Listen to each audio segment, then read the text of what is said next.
Hello दोस्तों, आप सभी लोगों का मेरे यूट्यूब चैनल सम्यक जानकारी में स्वागत है। दोस्तों, आज हम लोग बात करने वाले हैं संगठित और असंगठित के रूप में क्षेत्रकों का विभाजन के बारे में। दोस्तों, इससे पहले हम लोग जान चुके थे कि अतिरिक्त रोजगार का सृजन कैसे करें, वह भी एकदम आसान भाषा में। यदि आपने वीडियो न देखा हो तो प्लीज़ वह वीडियो जा कर के देख लें हमारे चैनल पर कि अतिरिक्त रोजगार का सृजन कैसे करें। उस वीडियो में बहुत अच्छे और सही ढंग से बताया गया है कि हम अधिक से अधिक रोजगार लोगों को कैसे दे सकें। और दोस्तों, इस वीडियो में हम चर्चा करेंगे कि संगठित और असंगठित क्षेत्र किस प्रकार से विभाजित हैं, संगठित और असंगठित क्षेत्र का मीन्स होता क्या है, इन सभी चीज़ों के बारे में हम चर्चा करेंगे। तो दोस्तों, बिना देरी किए चलिए शुरू करते हैं। अब हम आर्थिक कार्यों को विभाजित करने के एक अन्य तरीके का परीक्षण करेंगे। दोस्तों, जो पहला तरीका था हमने शुरू में ही बता दिया था कि भारतीय अर्थव्यवस्था के क्षेत्रकों को 3 भागों में डिवाइड किया गया है। तो पहले में अपना आ जाता है प्राथमिक क्षेत्रक, द्वितीयक क्षेत्रक और तृतीयक क्षेत्रक। दूसरे में आ जाता है संगठित और असंगठित। तीसरे में आ जाता है सार्वजनिक एवं निजी। ठीक है, तो आज हम लोग यही दूसरा जो अन्य तरीका है भारतीय अर्थव्यवस्था के क्षेत्रों को विभाजित करने का, उसको जानेंगे। और वह दूसरा तरीका है संगठित और असंगठित क्षेत्र। तो चलिए इसे लोगों को नियोजित होने के आधार पर देखते हैं। दोस्तों, ये जो संगठित और असंगठित क्षेत्रक है, इसे लोगों के नियोजित होने के आधार पर देखते हैं। अर्थात कौन से लोग किस क्षेत्र में नियोजित हैं, उसके आधार पर देखा जाता है। इसके बारे में हम आगे डीपली चर्चा करेंगे। उनके काम करने की शर्तें क्या हैं, क्या कोई नियम और विनियम है जिनका उनके रोजगार के संदर्भ में अनुपालन किया जा सके। दोस्तों, कौन कौन से शर्तें होती हैं, क्या कोई नियम है, क्या कोई विनियम है, सब चीज़ों के बारे में जानेंगे कि संगठित और असंगठित क्षेत्र में कौन कौन सी शर्तें होती हैं, कौन कौन से नियम होते हैं, कौन कौन से विनियम होते हैं जिनका उनके रोजगार के संबंध में क्या किया जाता है, अनुपालन किया जाता है। तो चलिए हम इसमें सबसे पहले 2 उदाहरण लेंगे, एक कांता का, एक कमल का। तो चलिए कांता के बारे में थोड़ा सा जान जाएं। ये है हमारी कांता। अपने जो उदाहरण की हैं ये कांता हैं। कांता एक कार्यालय में काम करती हैं। वह सुबह 9:30 से शाम 5:30 बजे तक कार्यालय में रहती हैं। वह नियमित रूप से प्रत्येक माह के अंत में अपना वेतन पाती हैं। प्रत्येक माह के अंत में यानी कि वह क्या करती हैं, जो भी अपना कार्य करती हैं उसका उन्हें वेतन मिलता है, मजदूरी मिलती है। वेतन के अतिरिक्त वह सरकारी नियमों के तहत भविष्य निधि भी प्राप्त करती हैं। वेतन के साथ साथ उन्हें सरकारी नियमों के अतिरिक्त क्या मिलता है, सरकारी नियमों के तहत भविष्य निधि भी प्राप्त होती है। उससे चिकित्सीय और अन्य भत्ते भी मिलते हैं। ठीक है, कांता रविवार को कार्यालय नहीं जाती हैं। इस दिन सवेतन अवकाश होता है।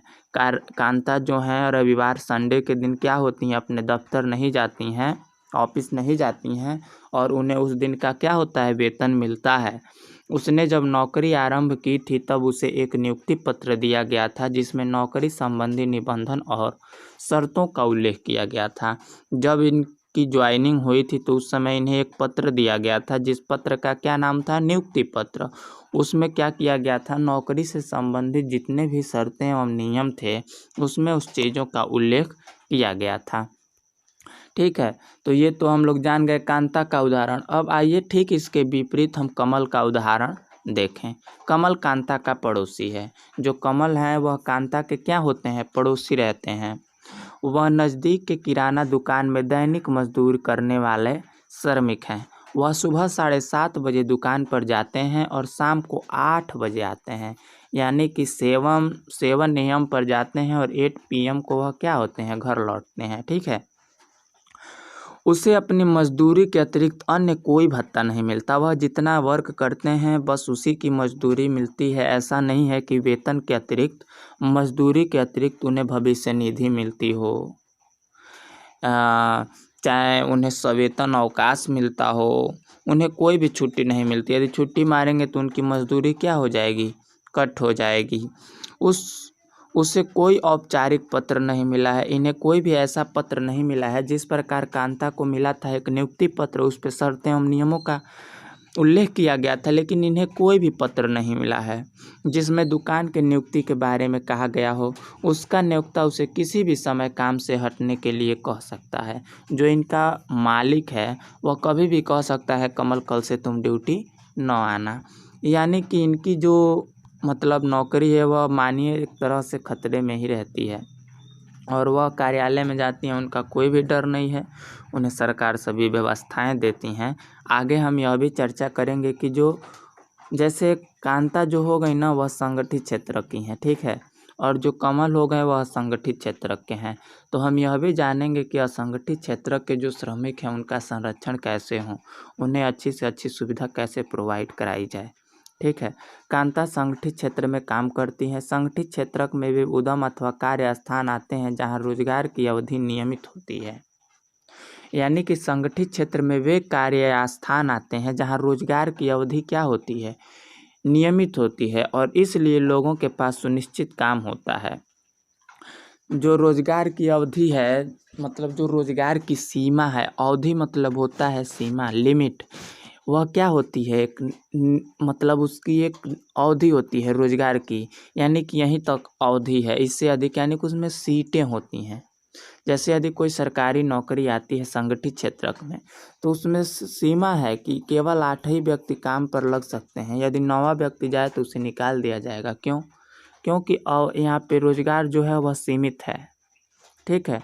वे क्षेत्रक सरकार द्वारा पंजीकृत होते हैं। जो संगठित क्षेत्रक होते हैं वे सरकार द्वारा क्या होते हैं, पंजीकृत होते हैं, और उन्हें सरकारी नियमों एवं विनियमों का अनुपालन करना होता है। जो भी सरकारी नियम हो विनियम हो उनका उन्हें पालन करना पड़ता है। इन नियमों एवं विनियमों के अनेक विधियों जैसे कारखाना अधिनियम, न्यूनतम मजदूरी अधिनियम, सेवानुदान अधिनियम, दुकान एवं प्रतिष्ठान अधिनियम इत्यादि में उल्लेख किया गया है।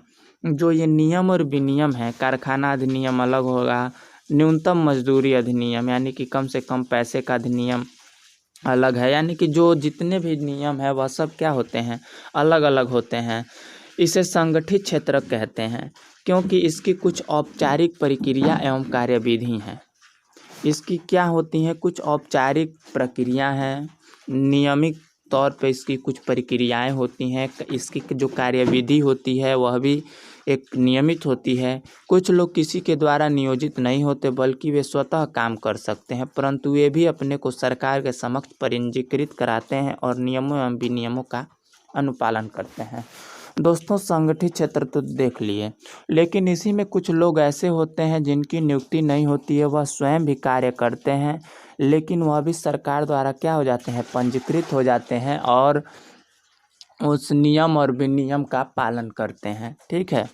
संगठित क्षेत्र के कर्मचारियों को रोजगार सुरक्षा के लाभ मिलते हैं। उनसे एक निश्चित समय तक ही काम करने की आशा की जाती है। यदि वे अधिक काम करते हैं तो नियोक्ता द्वारा उन्हें अतिरिक्त वेतन दिया जाता है, ठीक है।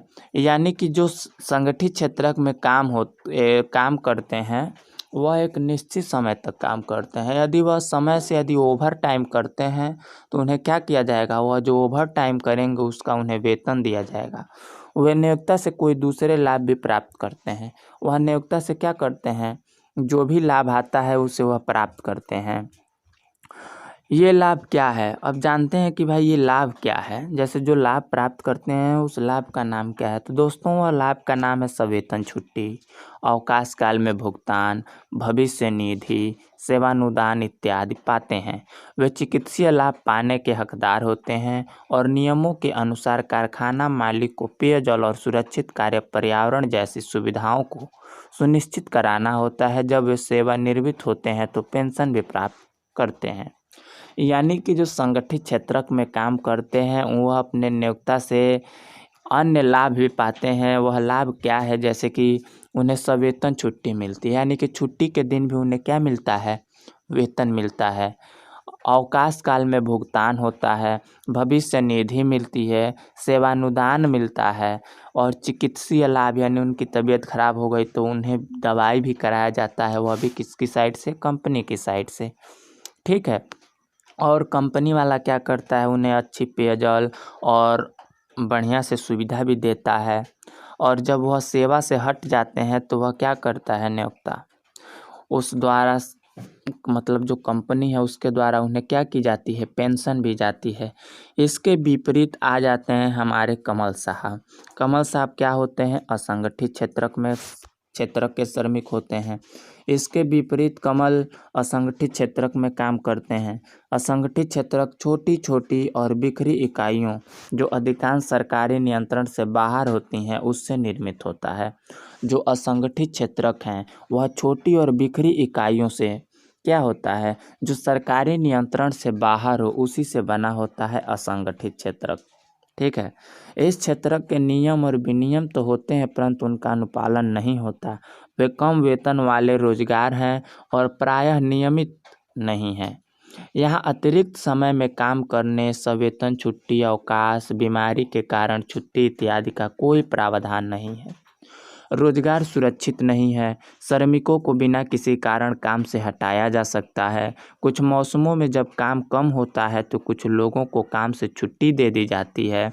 बहुत से लोग नियोक्ता की पसंद पर निर्भर होते हैं। दोस्तों, जो असंगठित क्षेत्र है उसमें रोजगार का एक मानिए तो शंका बना रहता है कि हमें रोजगार मिलेगा कि नहीं मिलेगा, और इसमें कोई सुरक्षा नहीं होती है। जो नियोक्ता होता है यानी कि जो उनकी नियुक्ति करता है वह उन्हें कभी भी हटा सकता है। यदि मौसम खराब हो गया तो वह कह देगा कि तुम घर चले जाओ, यानी कि कोई सुरक्षा उन्हें नहीं मिलती है।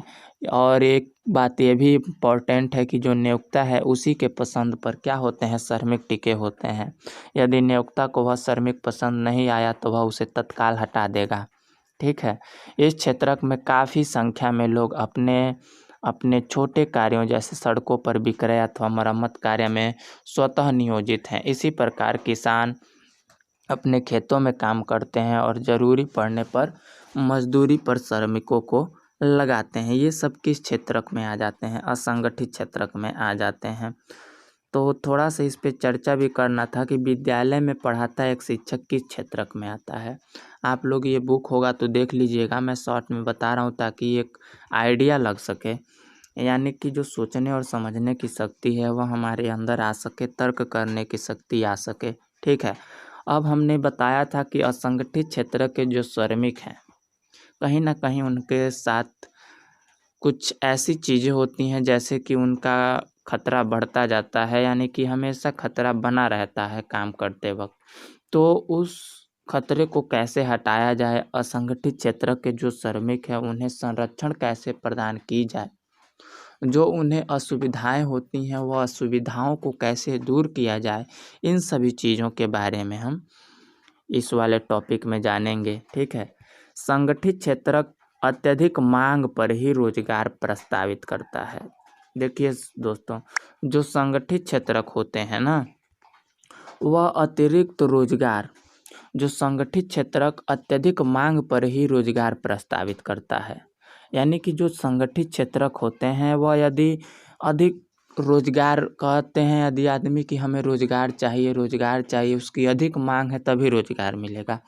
इसको एक उदाहरण पर देख लेते हैं। जैसे कि यदि एक मान लीजिए स्कूल है, ठीक है, एक स्कूल है, यहाँ पे 5 बच्चे जा रहे हैं तो 5 टीचर पढ़ा रहे हैं, सपोज दैट। फिर यह उसी स्कूल में अब 10 बच्चे जाने लगे और 5 टीचर ही हैं, तो यहाँ पे 5 बच्चों पर 5 टीचर पढ़ा रहे थे तो 10 बच्चों पर 10 टीचर चाहिए। तो 5 टीचरों की कमी है तो 5 टीचरों की अधिक से अधिक मांग की जाएगी, तब जो सरकार क्या है वैकेंसी निकालेगी, 5 शिक्षकों की सीट निकालेगी, तब 5 शिक्षकों की क्या होगी, नियुक्ति होगी। यानी कि जो संगठित क्षेत्र में रोजगार होते हैं वह मांग पर निर्भर होते हैं। यानी कि ये लोग अपने टीचरों को मांगे कि हमें और टीचर चाहिए, तब वैकेंसी निकली, तब इन्हें क्या मिला, रोजगार मिला। लेकिन संगठित क्षेत्र में रोजगार के अवसरों में अत्यंत धीमी गति से वृद्धि हो रही है और दोस्तों जो संगठित क्षेत्रक है उसमें अवसरों का अत्यंत धीमी गति से वृद्धि हो रही है। यह भी आमतौर पर पाया जाता है कि संगठित क्षेत्रक असंगठित क्षेत्रक के रूप में काम करते हैं। वे ऐसी रणनीति करवंचन एवं श्रमिकों को संरक्षण प्रदान करने वाली विधियों के अनुपालन से बचने के लिए अपनाते हैं। परिणामतः बहुत से श्रमिक असंगठित क्षेत्रक में काम करने के लिए विवश हुए हैं। देखिए दोस्तों, जो है कि जो असंगठित क्षेत्रक है, असंगठित कहीं ना कहीं वह संगठित क्षेत्रक के रूप में भी काम करते हैं। ठीक है, जैसे कि वे ऐसी रणनीति करवंचन एवं श्रमिकों को संरक्षण प्रदान करने वाली विधियों के अनुपालन से बचने के लिए अपनाते हैं। वह ऐसा क्यों अपनाते हैं? ताकि वह जो श्रमिकों का है संरक्षण प्रदान करने वाली विधियों के अनुपालन से बच सकें। परिणामतः बहुत से श्रमिक असंगठित क्षेत्रक में काम करने के लिए विवश हुए हैं। दोस्तों, बहुत ज़्यादा ऐसे श्रमिक हैं जो असंगठित क्षेत्रक में काम करने के लिए क्या हो जाते हैं? विवश हो जाते हैं। क्यों हो जाते हैं? मैं एक स्कूल से उदाहरण ले लिया जाए। जैसे कि मान लीजिए यह एक स्कूल है, ठीक है। यहाँ के जो प्रिंसिपल हैं, यहाँ पे 5 टीचर हैं, 5 बच्चों पर 5 टीचर, तो 10 बच्चों पर 10 टीचरों की आवश्यकता होगी, यानी कि 5 टीचरों की कमी हुई। ठीक है, 5 टीचरों की कमी हुई तो यह प्रिंसिपल जो यहाँ के होंगे वह क्या सोचेंगे? यह बहुत देरी से आएंगे, फिर इन्हें फुल तनख्वाह देना पड़ेगा। तो यह क्या करेंगे? असंगठित क्षेत्रकों के वाले व्यक्तियों को क्या करेंगे? मतलब जो अपने गाँव में पढ़ाने वाले व्यक्ति हैं, जो टीचर्स होते हैं प्राइवेट, उन्हें रख के क्या करेंगे? पढ़वाएंगे। ठीक है, और पढ़वाएंगे जैसे एक ही व्यक्ति के तनख्वाह में यह 5 व्यक्तियों को क्या करेंगे? रख लेंगे। तो जो और भी जो सरकारी वैकेंसियों में जाने वाले थे वह टीचर क्या होंगे? विवश होकर असंगठित क्षेत्रक में काम करने जाएंगे। क्यों जाएंगे? क्योंकि यहाँ के जो प्रिंसिपल है उन्होंने मांग नहीं किया 5 टीचरों का सरकार से। वह उस नियमों और विनियमों से बचने के लिए यहाँ से टीचर क्या किए? कम पैसे में उठा लिए। तो कहीं ना कहीं यह सब एक बोझ बनता ही जा रहा है, खतरा का चिन्ह भी है। जहाँ बहुत कम वेतन मिलता है उनका प्रायः शोषण किया जाता है। देखिए यहाँ पे कह भी रहा है कि वहाँ पे बहुत कम वेतन मिलता है, उनका शोषण भी किया जाता है और उन्हें उचित मजदूरी नहीं दी जाती है, उनकी आय कम है और नियमित नहीं है। इस रोजगार में संरक्षण नहीं है और न ही इसमें कोई लाभ है। अब बताइए, जो प्राइवेट गया होगा उन्हें कोई सरकारी लाभ मिलेगा? कभी भी नहीं मिलेगा।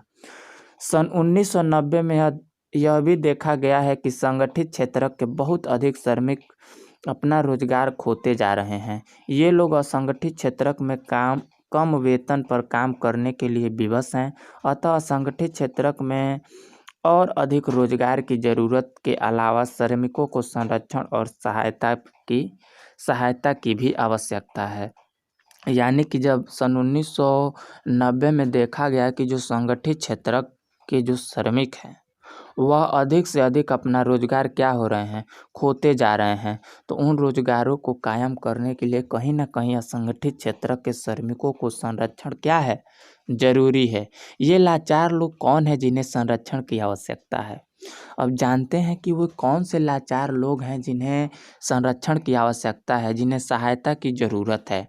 तो वह लोग हैं ग्रामीण क्षेत्रकों में असंगठित क्षेत्रक, मुख्यतः भूमिहीन कृषि श्रमिकों, छोटे और सीमांत किसानों, फसल बटाईदारों और कारीगरों जैसे बुनकर, लोहार, बढ़ई और सुनार से रचित होता है। भारत में लगभग 80% ग्रामीण परिवार छोटे और सीमांत किसानों की श्रेणी में आते हैं। इन किसानों को समय से बीज, कृषि उपकरणों, साख, भंडारण सुविधा और विपणन केंद्र की पर्याप्त सुविधा उपलब्ध कराने की ज़रूरत है। यानी कि जो ये सीमांत किसान है, भूमिहीन किसान है, इन लोगों को क्या ज़रूरत है? भारत में लगभग 80% क्या है? ग्रामीण परिवार हैं।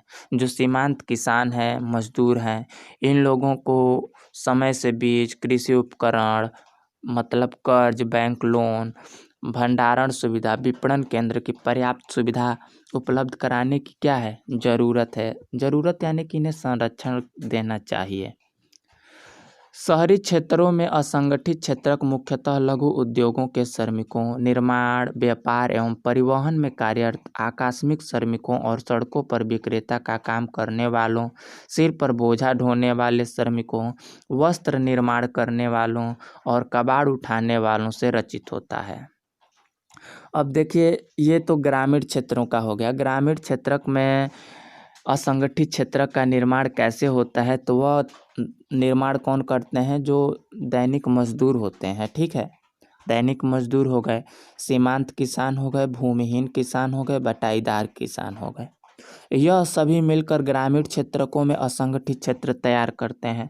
और शहरी क्षेत्रकों में असंगठित क्षेत्र कैसे तैयार करते हैं, वह कौन कौन से लोग हैं, तो ये हो गया लघु उद्योग के श्रमिक, निर्माणक जो प्रोडक्शन करने वाला होता है, व्यापार एवं परिवहन में कार्यरत आकस्मिक श्रमिक, और सड़कों पर विक्रेता जो फल उल बेचते हैं, और सिर पर बोझा ढोने वाले, वस्त्र निर्माण करने वाले, कबाड़ उठाने वाले, ये सभी मिलकर शहर में क्या करते हैं, एक असंगठित क्षेत्र बनाते हैं। यानी कि मिलके ही तो एक क्षेत्र बनेगा। तो ग्रामीण क्षेत्रकों में तो किसानों ने एक असंगठित क्षेत्र बनाया, और शहर में असंगठित क्षेत्रकों का निर्माण कौन करते हैं, परिवहन वाले जो मतलब उसमें मजदूर हैं, विक्रेता जो काम करने वाले हैं, सिर पर बोझ उठाने वाले हैं, वस्त्र निर्माण करने वाले हैं, कबाड़ उठाने वाले हैं, ये लोग क्या करते हैं, शहरों में असंगठित क्षेत्र का निर्माण करते हैं। लघु उद्योगों को भी कच्चे माल की प्राप्ति और उत्पाद के विपणन के लिए सरकारी मदद की आवश्यकता होती है। जो लघु उद्योग होते हैं, रॉ मटेरियल खरीदने के लिए और उससे उत्पाद बनाने के लिए उन्हें किस चीज़ की ज़रूरत होती है, विपणन की ज़रूरत होती है, यानी कि लोन की ज़रूरत होती है। आकस्मिक श्रमिकों को शहरी और ग्रामीण दोनों क्षेत्रकों में संरक्षण दिए जाने की ज़रूरत है। यानी कि असंगठित क्षेत्रक में ग्रामीण और शहरी दोनों क्षेत्रकों में क्या की जानी चाहिए, संरक्षण दी जानी चाहिए, ताकि अधिक से अधिक हम क्या करें, उत्पादन कर सकें और एक बेहतर समाज का निर्माण कर सकें। हम यह भी पाते हैं कि बहुसंख्यक श्रमिक अनुसूचित जाति, जनजाति और पिछड़ी जातियों से हैं। देखिए, यह एक बहुत गहरा मुद्दा है। जो बहुत ज़्यादा जो असंगठित क्षेत्रक में श्रमिक है, वह किस जाति से हैं, अनुसूचित जाति से हैं, जनजाति से हैं और पिछड़ी जातियों से ही मिलकर मिल के जो व्यक्ति जाते हैं असंगठित क्षेत्रक में, वही लोग जाते हैं। कौन कौन से, अनुसूचित जाति के, अनुसूचित जनजाति के और पिछड़ी जाति के, जो असंगठित क्षेत्रक में रोजगार करते हैं। ये श्रमिक अनियमित और कम मजदूरी पर काम करने के अलावा सामाजिक भेदभाव के भी शिकार हैं। अतः आर्थिक एवं सामाजिक विकास के लिए असंगठित क्षेत्र के श्रमिकों को संरक्षण और सहायता अनिवार्य है। तो यानी कि सामाजिक भेदभाव के भी जो शिकार होते हैं, कौन होते हैं, अनुसूचित जाति, जनजाति, पिछड़ी जाति, और असंगठित क्षेत्रक में सबसे अधिक काम करते हैं। तो इन लोगों को जो है कि संरक्षण देना अति आवश्यक है, शिक्षा देना अति आवश्यक है, ताकि वह अच्छे से अच्छे इंसान बन सकें। आइए अब हम थोड़ा सा इस पे स्मरण करेंगे। स्मरण करने के बाद हम लोग अगले टॉपिक में जानेंगे स्वामित्व आधारित क्षेत्रक, यानी कि सार्वजनिक और निजी क्षेत्रक के बारे में। ठीक है, तो थोड़ा सा आइए हम स्मरण कर लेते हैं। तो दोस्तों, इस स्मरण में हम लोग यही जानेंगे कि हम लोगों ने जो पीछे जो भी टॉपिक देखा था, उसमें हम लोगों ने क्या क्या सीखा। तो सबसे पहले हम लोग क्या सीखे, आर्थिक जो भारतीय अर्थव्यवस्था के क्षेत्रकों के विभाजन के बारे में जाने, भारतीय अर्थव्यवस्था के क्षेत्रक के बारे में जाने। फिर यह जाने कि प्राथमिक, द्वितीयक और तृतीयक क्षेत्रकों का विभाजित करने के लिए कार्य का स्वभाव कैसे हैं, यानी कि प्राथमिक क्षेत्रक में कैसे कार्य होते हैं, द्वितीयक क्षेत्रक में कैसे कार्य होते हैं, तृतीयक क्षेत्रक में कौन से कार्य होते हैं। फिर हम लोगों ने जाना संगठित और असंगठित क्षेत्रक। तो संगठित और असंगठित क्षेत्रकों को विभाजित करने का मेन मकसद ये था कि जो लोग हैं वह कहाँ अधिकांश नियोजित हैं। अधिकांश नियोजित का मतलब ये नहीं कि जो लोग होते हैं वह किन किन क्षेत्रों में नियोजित हैं, और किन किन क्षेत्रों में नियोजित है उन्हीं को हम लोगों ने दो भागों में बांटा है। तो संगठित और असंगठित क्षेत्रकों के बारे में हम लोगों ने जाना, अतिरिक्त लोगों को रोजगार कैसे दे सकें उसके बारे में जाना। ये सब स्मरण करने के बिंदु है। यदि आप हमारे वीडियो पर नए हैं तो प्लीज़ हमारे चैनल को सब्सक्राइब करें ताकि आने वाली हर वीडियो आपके पास पहुंच सके, और अधिक से अधिक इस वीडियो को शेयर करें। धन्यवाद।